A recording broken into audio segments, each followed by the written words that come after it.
Hello friends, our today's topic is branch chain structure, ring chain structure and straight chain structure of carbon compounds. In yesterday's video, we have seen that saturated and unsaturated hydrocarbons, and saturated hydrocarbon contains single bond between carbon-carbon atoms and unsaturated hydrocarbons contains double bond or triple bond. Double bond unsaturated hydrocarbons called alkene and triple bond unsaturated hydrocarbons called alkyne. Today, this arrangement of carbon chains, in this video we try to understand about this arrangement of carbon compounds. So their arrangement can be in branch form, in chain, straight chain form, and or it may be on in the form of ring. So what is straight chain?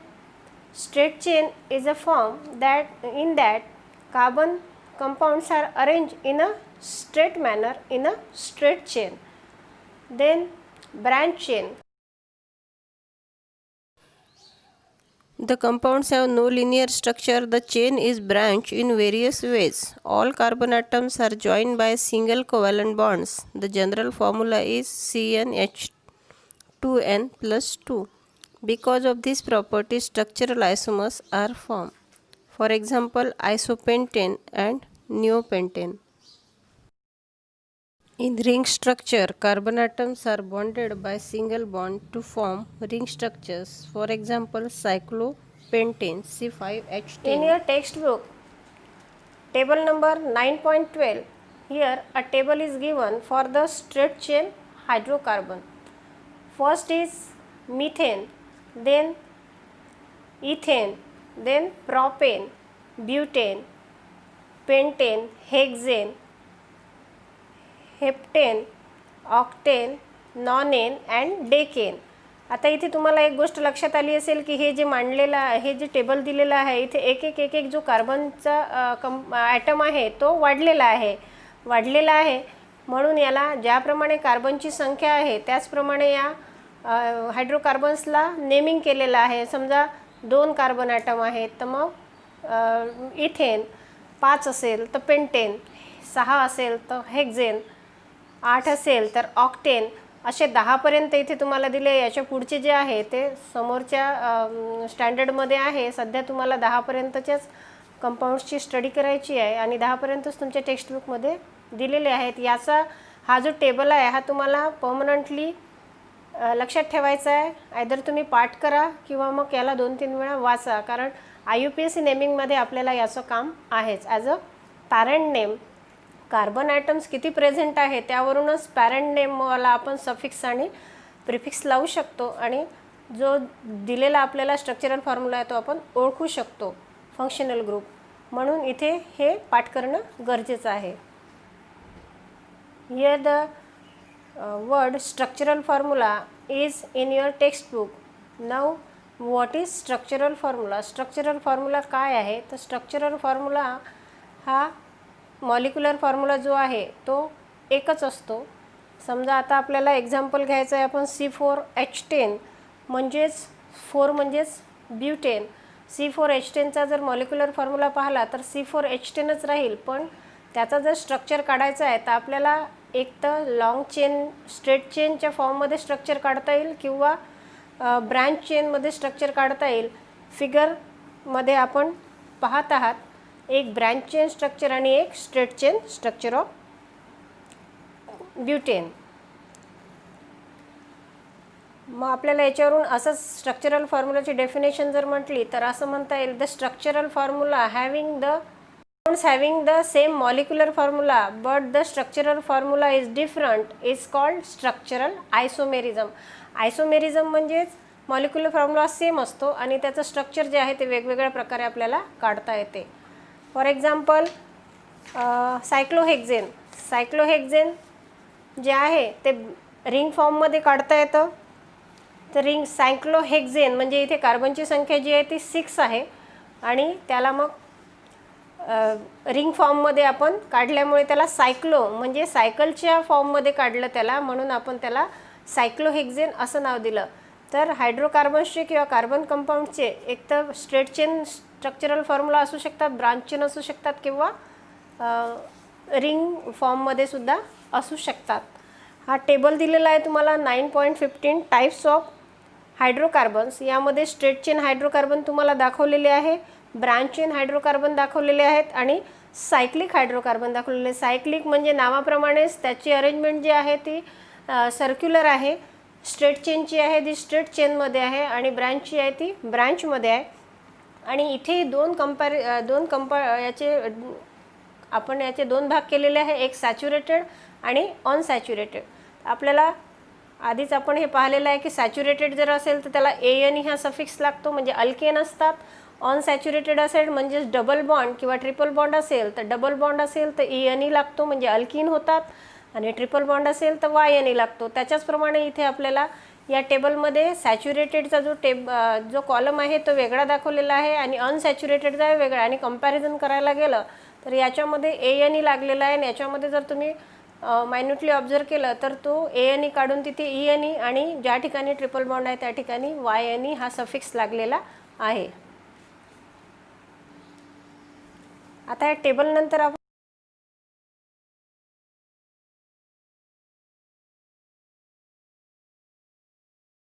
आपण functional groups in carbon compounds. Then what is functional group. आतापर्यंत आपण शिकलो की carbon हा टेट्राव्हॅलंट आहे म्हणजे 4 valency satisfy करण्यासाठी हा फंक्शनल ग्रुप अटॅच करतो आहे. ते सॅटिस्फाय करण्यासाठी हायड्रोजनशी शेअरिंग करतो, बॉन्डिंग करतो.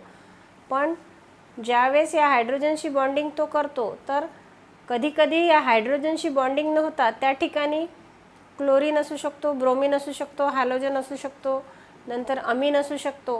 म्हणजे हा वेगळा ग्रुप इथे किंवा अल्कोहोल असू शकतो, अल्डिहाइड असू शकतो. तर हे वेगळे ग्रुप जे आहे हे तिथला जो हायड्रोजन आहे त्या हायड्रोजनला रिप्लेस करतात आणि त्या ठिकाणी हे एखादा ॲटम किंवा ग्रुप ऑफ ॲटम्स अटॅच होतात. त्याला आपण फंक्शनल ग्रुप असे म्हणतो. म्हणजे hydrogen group is replace by another functional group आणि हे फंक्शनल ग्रुप वेगवेगळे असू शकतात म्हणून याला hetero atoms. Here hetero means different. Hydrogen जर कंबाईन झाला तर ते चारही व्हॅलन्सीज हायड्रोजन शेअर सॅटिस्फाय करतो म्हणून आपण त्याला हेट्रो म्हणणार नाही. पण इथे हायड्रोजन आणि त्याच्यासोबत दुसरा ग्रुप जर असला, OH म्हणा किंवा मग Cl म्हणा किंवा दुसरा अमीन म्हणा किंवा कीटोन म्हणा, तर हा अल्डिहाइड ग्रुप. हे वेगवेगळे ग्रुप ज्यावेळेस एखादा हायड्रोजन रिप्लेस करून त्या ठिकाणी अटॅच होतात कार्बनला त्यावेळेस त्याला फंक्शनल ग्रुप असं आपण म्हणतो. तर तुम्हाला तुमच्या टेक्स्टबुक्समध्ये जो टेबल आहे टेबल 9.16 यामध्ये ग्रुप्स आणि त्याचे फंक्शनल ग्रुप, त्याचा स्ट्रक्चरल फॉर्म्युला अँड नेम. तर ग्रुप्सप्रमाणे नेमिंग कसं आहे तर पहिल्या याच्यामध्ये हॅलोजन ग्रुपमध्ये क्लोरीन, ब्रोमीन, आयोडीन जर असेल तर मग त्याला आपल्याला त्याचा ग्रुप जो आहे तो Cl, Br means bromine, Cl means bromine and I means iodine. अशा प्रकारे त्याला तो ग्रुप अटॅच होतो. त्यानंतर सेकंड आहे ऑक्सिजनचे 6 ग्रुप आहे. त्याच्यामध्ये ऑक्सिजन त्या ॲटम हा हायड्रोजनच्या जागेवर रिप्लेस होतो, अटॅच होतो कार्बनला. त्याच्यामध्ये alcohol, aldehyde, carboxylic acid, ester, ether and ketone असे 6 ग्रुप त्याच्यामध्ये अटॅच होतात. आणि त्याचे ग्रुप ते आहे टेबलमध्ये तुम्हाला दिसत आहे. कार्बोक्झिलिक फॉर एक्झाम्पल कार्बोक्झिलिकचा COOH आहे, अल्डिहाइडचा CHO आहे, देन अल्कोहोलचा OH आहे. देन थर्ड इज नायट्रोजनचा ग्रुप जो आहे त्याला अमिन्स असं नाव आहे आणि तो आहे NH2. Then homologous series. What is homologous series? Homologous series. Here homo means same and series means in sequence. नावावरूनच लक्षात आलेलं आहे होमोलॉगस आहे म्हणजे असा एक फंक्शनल ग्रुप ज्याच्यामध्ये हे जे फंक्शनल ग्रुप आहे ते कार्बनच्या जागेवर रिप्लेस होतात आणि ॲड होतात म्हणून त्याला होमोलॉगस सिरीज असं नाव आहे. डेफिनेशन जर पाहायची झाली तर a series of compounds by joining the same functional group or in place of a particular hydrogen atom on carbon chain having sequentially increasing length is called homologous series. Or in other words, we can say a group of organic compounds containing same functional group and which represented by the same general formula is called homologous series. General formula आपण पाहिलेला आहे. अल्केनसाठी आहे CnH2n+1, अल्किनसाठी आहे CnH2n आणि अल्काईनसाठी आहे CnH2n-2. हा जो formula आहे यामध्ये कार्बन यांच्या ठिकाणी कार्बनचे नंबर टाकले की आपल्याला सर्वच कार्बन कंपाऊंड्सचे नंबर मिळतात.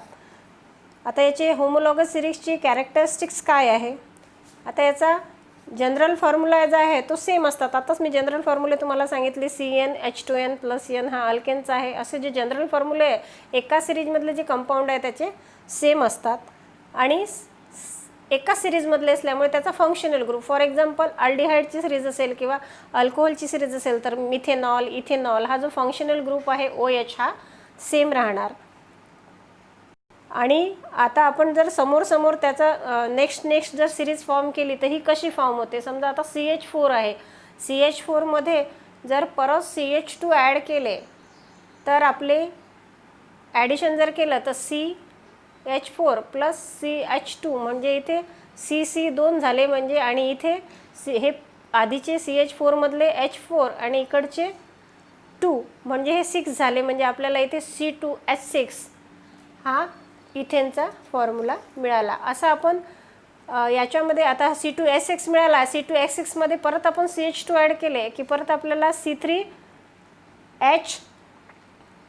CH2 ॲड केल्यानंतर C2H6 + CH2 मीन्स C3 आणि तिथे आपले 6 आणि हे 2 म्हणजे C3H8 असा फॉर्म्युला आपल्याला मिळतो. असे तुम्ही शेवटपर्यंत जर ॲड करत गेले C10पर्यंत तर आपल्याला याचे फॉर्म्युले आपोआप मिळतात. म्हणजेच जे होमोलॉगस सिरीज आहे याच्यामध्ये फक्त आपल्याला सेम डिफरन्स आहे. प्रत्येक कंपाऊंडमध्ये CH2चा डिफरन्स आहे. CH2 जर ॲड करत गेलं तर आपल्याला सर्वच कंपाऊंड्स मिळतात. सिरीज CH2 ॲड केल्यानंतर कशी फॉर्म होते यासाठी आपण एक अल्कोहोलचं एक्झाम्पल घेऊ.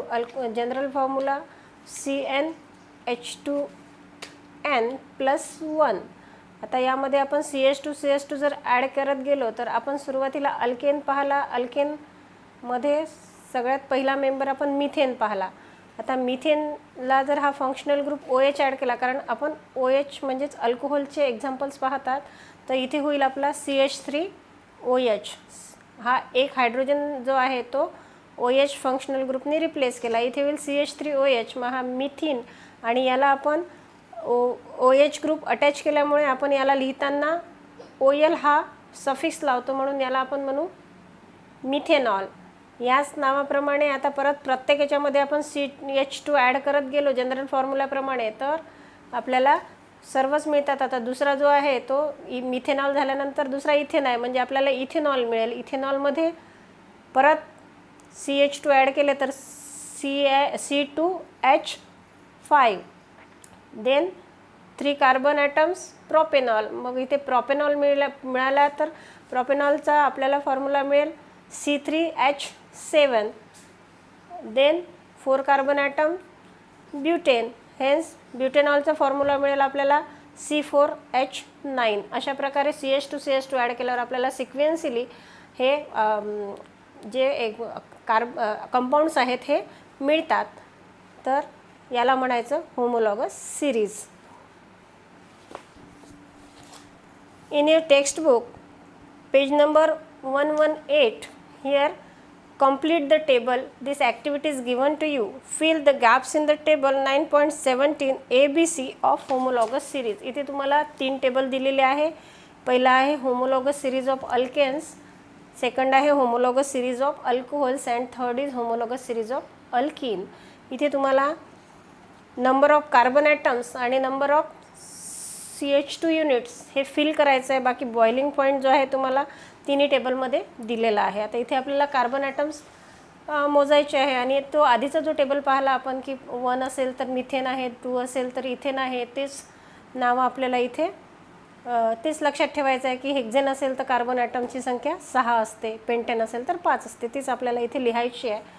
तर पहिल्या ह्याच्यामध्ये अल्केन सिरीजमध्ये 3 दिलेले आहे. त्यानंतर ब्युटेन, पेंटेन, हेक्झेन विचारली आहे. तर ब्युटेन, पेंटेन, हेक्झेनमध्ये ब्युटेन म्हणजे 4 कार्बन ॲटम्स असतात, पेंटेनमध्ये 5 असतात आणि हेक्झेनमध्ये 6 असतात. त्यानंतर नंबर ऑफ CH2 युनिट्स ह्याच्यामध्ये 4, 5, 6 असं butane, pentane and हेक्झेनमध्ये 4, 5, 6. Alcohols means OH group here attached to the formula, and here also you have to fill number of carbon atoms and number of CH2 units. So methanol, ethanol, propanol and butanol. methanol, ethanolचं दिलेलं आहे, given आहे. तुम्हाला propanol, ब्युटेनॉलचं भरायचं आहे. Propanol, butanol, propanol means 3 carbon atoms and butanol means 4 carbon atoms. Hence number of carbon atoms here 3 and 4, and number of CH2 units here also 3 and 4. Then homologous series of alkenes. Alkenes ची homologous series इथे पण इथिन, propyne given आहे. 1 butane, 1 pentene तुम्हाला लिहायचं आहे. Alkene असल्यामुळे इथे नावं पण ENE सफिक्स आहेत. मॉलिक्युलर फॉर्म्युला बाजूला दिलेला आहे आणि तुम्हाला नंबर ऑफ कार्बन ॲटम्स. आता हे 1 ब्युटीन आहे म्हणून इथे 4 कार्बन ॲटम्स प्रेझेंट आहे. देन पेंटेन आहे म्हणून इथे 5 कार्बन ॲटम प्रेझेंट आहे. आणि नंबर ऑफ CH2 युनिट्स 1 ब्युटीनमध्ये 2 आणि 1 पेंटीनमध्ये 3. Here the table is completed.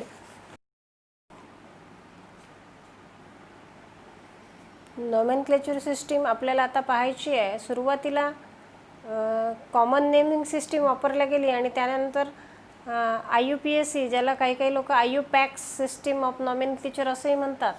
तर ही कॉमन नेमची जी सिस्टीम होती ही काही फार इम्पॉर्टंट नव्हती, कारण ज्या ठिकाणावरून ती मिळाले किंवा मग सुरुवातीला कार्बनची जी कार्बन कंपाऊंडची संख्या आहे ती स्मॉल होती. त्याच्यामुळे त्याला सिम्पली असे सायंटिस्टनी नाव देण्याचा प्रयत्न केला. कार्बन ॲटम किती प्रेझेंट आहे त्यामध्ये, त्याच्यावरून त्याला मिथेन, 2 असेल तर इथेन, 3 असेल तर ब्युटेन, प्रोपेन, अशा प्रकारे त्याला सुरुवातीला कॉमन नेम्स देण्यात आले. परंतु आता large range of carbon compounds is available in our nature, so it is difficult to identify them. So to overcome this problem, IUPAC nomenclature system is adopted by all the world. आणि या सिस्टीमचा फायदा असा आहे की ही IUPAC, here I means international, U means union for pure and applied chemistry. आता इथे international आहे म्हणजे आंतरराष्ट्रीय आहे. म्हणजे या जगामध्ये तुम्ही कुठेही गेले आणि तुम्ही जर एखादा कंपाऊंड मागितला तर याच्या नावामध्ये फरक पडणार नाही. हाच कंपाऊंड तुम्हाला भारतातही मिळेल, हाच कंपाऊंड फॉरेनमध्येही मिळेल. IUPAC नेमिंगची गरज का पडली तर त्याच्यामागे एक असं कारण आहे की हा इंटरनॅशनल आहे, म्हणजे याचं वर्ल्ड वाईड सेम याचं नाव राहायला पाहिजे. कारण ज्यावेळेस आपले भारतातले लोक एखादा कंपाऊंड इथे दुसऱ्याच नावाने ओळखला जातो आणि मग इथला विद्यार्थी जर फॉरेनमध्ये शिकायला गेला किंवा अदर कंट्रीमध्ये शिकायला गेला, तिथे या कंपाऊंडचं नाव वेगळंच आहे. तर मग त्याला हा कंपाऊंड त्याचा पूर्वीचा इथे पाहिलेला असतो, परंतु तिथे गेल्यावर त्याचं नाव ऐकून त्याच्याबद्दल त्याला कन्फ्युजन निर्माण होते आणि मग त्याला अभ्यास करायला किंवा त्याच्या प्रॉपर्टी स्टडी करायला त्रास होतो. आणि तिथले विद्यार्थी आता एज्युकेशनसाठी विद्यार्थी जातातच कंट्रीजमध्ये किंवा तिथले विद्यार्थी इकडे येतात. तर मग तिथे एखाद्या कंपाऊंडला वेगळंच नाव असेल आणि तो इथे आल्यावर त्याला वेगळंच नाव असेल, तर मग तो विद्यार्थी इथे आल्यावर त्या नाव ऐकलं की मग तो कन्फ्यूज होऊन जाईल. त्याला असं वाटणार नाही की हा तर आपण स्टडी केलेला आहे, कारण त्यांच्या देशामध्ये त्या कंपाऊंडला वेगळंच नाव आहे. म्हणून इथे सर्वच देशामध्ये कंपाऊंडला एकच नाव असण्यासाठी ही IUPAC नॉमेनक्लेचर सिस्टीम जी आहे याचं प्रोव्हिजन हेच आहे की इथे सगळ्या जगामध्ये एकाच कंपाऊंडला एकाच नावाने ओळखल्या गेलं पाहिजे. इथे आपल्याला नॉमेनक्लेचर सिस्टीम 3 स्टेप्समध्ये समजून घ्यायची आहे. 3 टेबल तुमच्या टेक्स्टबुक्समध्ये सुद्धा अवेलेबल आहे. तर सर्वात महत्त्वाची गोष्ट याची, सुरुवातीला आपल्याला 3 गोष्टी लक्षात ठेवायच्या याच्यामध्ये, prefix, parent name and suffix. Then what is prefix? Prefix is join before the parent name. म्हणजेच पॅरेंट नेम जे आहे त्याच्या आधी प्रिफिक्स लावलं जातं. या पॅरेंट नेमसाठी तुम्हाला जो आधी टेबल दिलेला आहे, methane, ethane, butane according to number of carbon atoms present, तो तुम्हाला पॅरेंट नेम इथे यूज करायचा आहे. त्याच्या आधी जो लावला जातो त्याच्यासाठी दुसरा टेबल आपण पाहिला होता, hello means bromo, chloro, iodo. Oxygen पाहिला होता, त्याला मागे ग्रुप लावले जातात, अल, ऑल, ऑइक, ओएनई असे, अमीन असे ग्रुप लावले जातात. तर ते झालं सफिक्स. सफिक्स म्हणजे या पॅरेंट नेमचे शेवटी जे लागतं ते, आणि सफिक्स आणि प्रिफिक्स म्हणजे जे पॅरेंट नेमच्या आधी लागतं. इथे तुम्हाला पट्टी दिलेली आहे पुस्तकामध्ये, prefix, parent name and suffix. तर हे लक्षात ठेवायचं आहे आपल्याला नॉमेनक्लेचरसाठी. आणि स्ट्रेट चेन काढून दाखवलेलं आहे टेबल 9.18 मध्ये. डबल बॉन्ड असेल तर ENE लावायचं. आपलं जे पॅरेंट नेम आहे प्रोपेन समजा आहे आणि तिथे डबल बॉन्ड जर असेल तर प्रोपिन करावं लागेल आपल्याला, ANE काढून ENE लावायचं. सफिक्सच बदलवायचा. ANE अल्केन असेल तर त्या कंपाऊंडला शेवटी ANE असेल. अल्किन असेल म्हणजेच डबल बॉन्ड असेल तर त्या कंपाऊंडचं ANE काढून आपल्याला तिथे सफिक्स लावायचा ENE. आणि जर अल्काईन असेल म्हणजेच ट्रिपल बॉन्ड असेल तर तिथे अल्केन म्हणजेच ANE काढून त्याच्या जागी आपल्याला YNE असं लावायचं आहे. हे नेमिंगमध्ये फार महत्त्वाचं आहे की त्याच्या बॉन्ड किती आहे, तो सॅच्युरेटेड आहे की अनसॅच्युरेटेड आहे. अनसॅच्युरेटेड असेल, डबल बॉन्ड असेल तर ENE सफिक्स लावा, ट्रिपल बॉन्ड असेल तर YNE सफिक्स लावा, आणि सॅच्युरेटेड मीन्स सिंगल बॉन्ड जर असेल तर ANE सफिक्स लावा. आता second step, if the structure formula contains functional group, replace the last letter E from the parent name by condense name of the functional group as the suffix. याचा अर्थ काय? जर structural फॉर्म्युलामध्ये functional group जो आहे तो जोडलेला असेल तर त्याचं जे आपलं अल्केनमध्ये जे साधं नाव असतं मिथेन, आता त्याच्या शेवटी E आला, त्याच्यानंतर प्रोपेन E आला, हा E आपल्याला रिप्लेस करायचा आहे आणि ईच्या जागेवर आपल्याला त्या ग्रुपचं नाव टाकायचं आहे. समजा आता अल्कोहोल ग्रुप आहे तर मिथेनमधला E काढून आपल्याला त्याला मिथेनॉल, इथेनॉल म्हणजेच आपल्याला तो E रिप्लेस करून त्याच्या जागी आपल्याला फंक्शनल ग्रुपचं नाव टाकायचं आहे, म्हणजे सफिक्स लावायचा आहे. नंतर स्टेप 3 मध्ये आपल्याला त्या कार्बनला नंबरिंग करायचं आहे. आणि नंबरिंग करून मग जिथे तो ग्रुप जवळ येतो त्या ग्रुपला तो नंबर द्यायचा आहे आणि पॅरेंट नेम लिहायचं आहे. हे तुम्हाला टेबल 9.19 मध्ये स्टेप 2 ही चांगल्या प्रकारे इथे दाखवलेली आहे, समजून सांगितलेली आहे. स्ट्रक्चर फॉर्म्युला आहे, फंक्शनल ग्रुप OH आहे पहिल्याचा, तर पॅरेंट नेम त्याचं इथेन आहे. मग त्याला आपल्याला सफिक्स लावावं लागेल कारण पॅरेंट ग्रुप OL लावावं लागेल, म्हणून इथेनचा आपण E काढून टाकला आणि OL लावला. असंच लास्ट जर पाहायचं असेल आपल्याला तर CO हा कीटोनचा ग्रुप आहे, तर हा 5 असल्यामुळे 3 असल्यामुळे इथे कार्बनची ॲटमची संख्या 3 असल्यामुळे प्रोपेन आहे. मग हा इथं E काढून आपल्याला त्याच्या जागी ONE लावायचा आहे, म्हणजे सफिक्स लावायचा आहे. आणि काही ठिकाणी प्रिफिक्स लागतं, ज्याप्रमाणे आपण त्या टेबलमध्ये पाहिलं हॅलोजन, तर हॅलोजनमध्ये ब्रोमिन, आयोडीन, क्लोरीन जे आहे ते हे प्रिफिक्स लावायचे आपल्याला. क्लोरो इथेन, ब्रोमो इथेन असं आपल्याला लावायचं आहे. तर स्टेप 3 जी आहे ती स्टेप 3 आपल्याला टेबल पाहून समजून घेता येईल. हा स्ट्रक्चरल फॉर्म्युला लिहिला आहे ते CH3 CH CH3 OH. आता ही OH ची प्लेस कुठे आहे, हा कुठे त्या कार्बनला अटॅच झालेला आहे त्याच्यावरून याला नाव द्यायचं आहे. आता इथे 3 एक्झाम्पल दिलेलं आहे. पहिलं एक्झाम्पल जे आहे त्याच्यामध्ये आपल्याला इथे असं करायचं आहे की कार्बन स्ट्रेट चेनमध्ये लिहून घ्यायचे आहे 2 वेळा, आणि 2 वेळा लिहिल्यानंतर आता तुम्हाला त्या टेबलमध्ये दिसत आहे पहिल्यांदा सरळ वेनी आपण नाव दिले 1 2 3, आणि दुसऱ्या याच्यामध्ये 1 2 3 आपण रिव्हर्समध्ये नाव दिले. नंबरिंग जे आहे ते रिव्हर्समध्ये दिलं, तरी दोन्ही ठिकाणी OH ग्रुप जो आहे तो सेकंड नंबरच येत आहे, म्हणून याला नाव propanol to propane to OL, म्हणजे हा OH ग्रुप असल्यामुळे याला OL लावलं. या OH ग्रुप हा सेकंड नंबरवर असल्यामुळे याला 2 लावला, आणि हा 3 नंबर ऑफ कार्बन ॲटम्स असल्यामुळे ते प्रोपेन हा लागलेला आहे. त्याच्यानंतर सेकंडमध्ये 30 सिस्टीम अप्लाय केलेली आहे. पहिले सरळ नेमिंग केलेलं आहे 1 2 3 4 5 कार्बनला, त्यानंतर रिव्हर्स नेमिंग केलेलं आहे 1 2 3 5 4 5 आणि कुठे तो ग्रुप जवळ येतो ते नाव आपल्याला घ्यायचं आहे पॅरेंट नेमला लागून. आता हा पेंटेन आहे म्हणून इथे हा सेकंड नंबरवर येतो आहे. पहिल्या याच्यामध्ये 4 नंबरवरला सरळ नंबरिंग केली Cl ग्रुप आणि दुसऱ्या याच्यावर रिव्हर्स नंबरिंग केल्यावर Cl हा सेकंड नंबरवर आला म्हणून आपल्याला जो जवळ आहे तो घ्यायचा आहे म्हणून 2 क्लोरोपेंटेन. थर्डमध्ये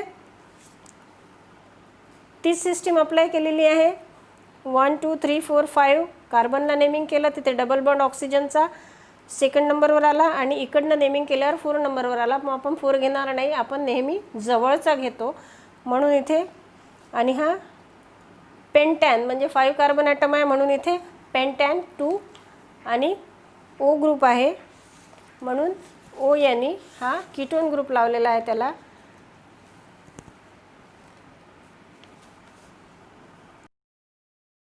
दिलेला आहे complete the table 9.19 shows common name and structural formula of few carbon compounds. Complete the table by writing their IUPAC names in the third column. या स्ट्रक्चरल फॉर्म्युला दिलेला आहे, त्याचा फंक्शनल ग्रुप ओळखून तुम्हाला त्याचा IUPAC नेम लिहायचा आहे.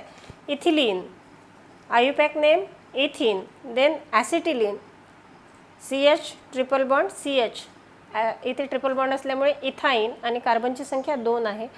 Acetic acid CH3COOH हा ॲसिटिक ॲसिडचा ग्रुप आहे. Ethanoic acid, then methyl alcohol methanol, alcohol group attach असल्यामुळे OL लावलं. Ethyl alcohol, alcohol group attach असल्यामुळे इथेनॉल. ॲसिटल्डिहाइड, अल्डिहाइड ग्रुप आहे म्हणून इथेनॉल. ॲसिटोन CO ग्रुप असला propanone. Then ethyl methyl ketone butanone, group आपल्याला इथे functional group ओळखायचा आहे त्याच्यानुसार नाव द्यायचं आहे इथे. Then ethylamine इथेनॅमीन.